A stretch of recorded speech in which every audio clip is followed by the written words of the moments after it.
In Star Trek, holographic technology is simply amazing. There are seemingly no limits to what it's capable of. Well, that is, except the fact that they're confined to specifically designed rooms. But that isn't the case after the crew of the USS Voyager discovers the mobile holographic emitter, allowing complex interactive holograms to exist independently. And this completely opens up the gates for all sorts of amazing holographic applications that could be explored in any Star Trek that takes place after Voyager. What might Starfleet develop given the flexibilities of holographic technology and the liberty of the mobile emitter? In another video, I imagined holographic furniture and terminals, and there are probably hundreds of applications of holograms on a starship. But the mobile emitter is most useful off the ship, so I thought it would be fun to focus on the times when Starfleet personnel are most out of their element, on away missions. So here I've thought of 5 interesting applications of mobile holograms in the field. Let's imagine a future where Starfleet has reverse engineered the mobile emitter, and these emitters are standard issue gear for each member of a landing party.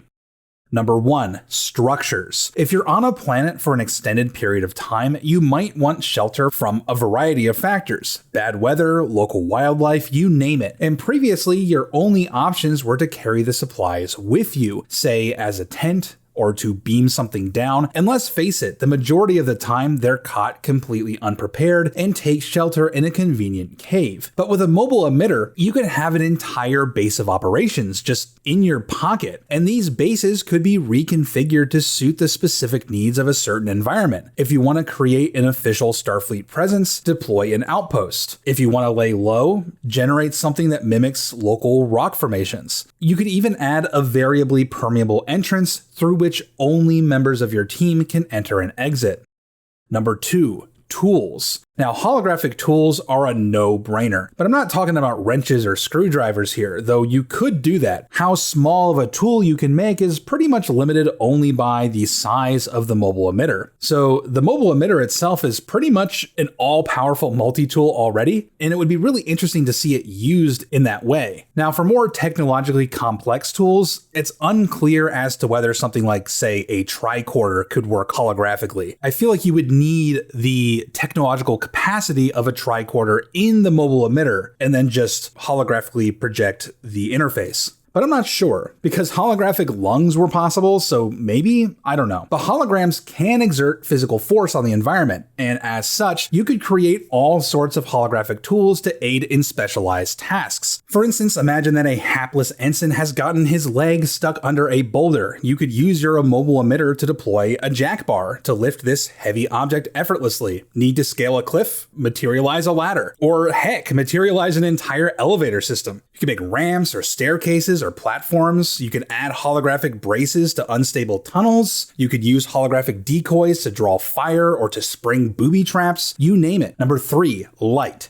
Now, you could categorize light as a tool, but I think that holograms are versatile enough that their application as light sources goes above and beyond mere tools, because I'm not talking about a flashlight here. Holograms are light. So imagine, for instance, making a hologram that was the shape of the room that you were in, but every surface was emitting light. You could basically just delete shadows in a room. With the touch of a button, a nighttime environment is as bright as day. And if it was your preference to do something more physically feasible, you could just stick the mobile emitter on a wall or something and just generate a whole room full of overhead lights in something like a cave. In general, considering how often the average Starfleet landing party encounters darkness as an obstacle, this would be a game changer. Number 4, vehicles. We know that Starfleet occasionally uses vehicles in away missions, but why use a cumbersome vehicle which have all sorts of secondary considerations when you can just carry one on your person? Something like the Argo buggy could literally be deployed at a moment's notice. And if you wanted a more sensible vehicle, you could do that too. Basically, you can have any sort of vehicle that you want, and you might even be able to customize them on the spot. You know, hey, mobile emitter, generate me a vehicle with a sealed compartment and ample room for soil samples, something like that. Now, what about hovering vehicles? I'm not 100% certain if hovering vehicles are possible with a mobile emitter, because it's not like it has anti-gravity technology built in. But I guess you could simulate anti-gravity by just exerting force fields downward to make your vehicle hover. But then how would you move? It's not like it has thrust built in either. Force field conveyor belt or little legs, but then you've just got invisible wheels or tank treads or legs. Which makes me think you could just have holographic horses that you wouldn't need to feed or take care of. But even something low tech like a tire could be really useful holographically, because you could have tires that changed in hardness, flexibility, texture, or size for pretty much any kind of terrain at a moment's notice, maybe even variably changing with the terrain.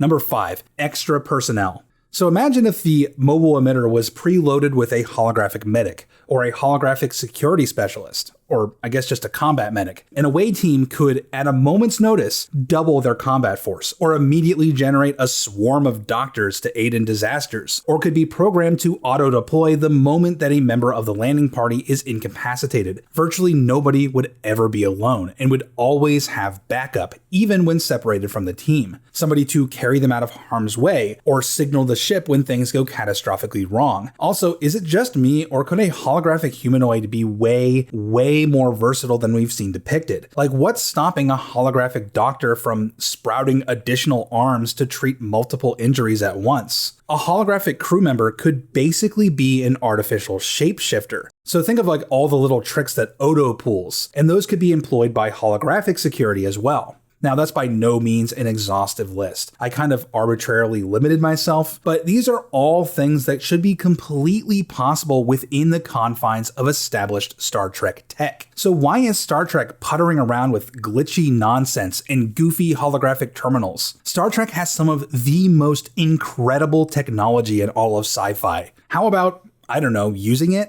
Use it in interesting, unique ways that only Star Trek can do. Literally all of sci-fi now has these boring holograms, but only Star Trek has these vibrant, lifelike, physically interactive holograms. Use Star Trek's unique facets to tell unique stories. There's no excuse.